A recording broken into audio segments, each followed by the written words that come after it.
లోకములో ఉన్న దేని యందు కూడా అతిశయపడకుము. దేనిని చూచి అతిశయపడకుము.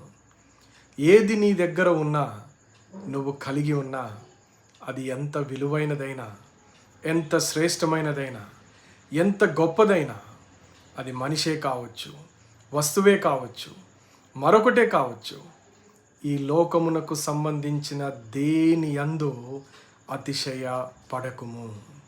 అతిశయము మనలను పాపములోనికి నెట్టివేయును.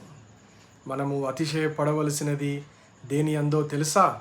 ప్రభువైన యేసు క్రీస్తు వారి యందు మాత్రమే. ఆయన మన రక్షకుడు.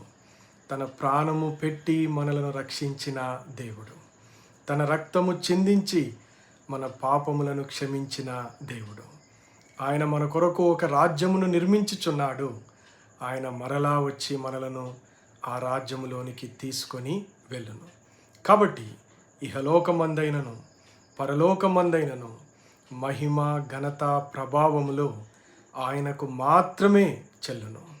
కాబట్టి నీ జీవితములో ఎవరికి, దేని యందు అతిశయపడక నీ ప్రభు యందు అతిశయపడుము. నీ ప్రభువునకు కృతజ్ఞతాస్తుతులు చెల్లించుము. నీ ప్రభువును ఘనపరిచి ఆరాధించుము. ప్రభు మిమ్మల్ని దీవించి ఆశీర్వదించును గాక.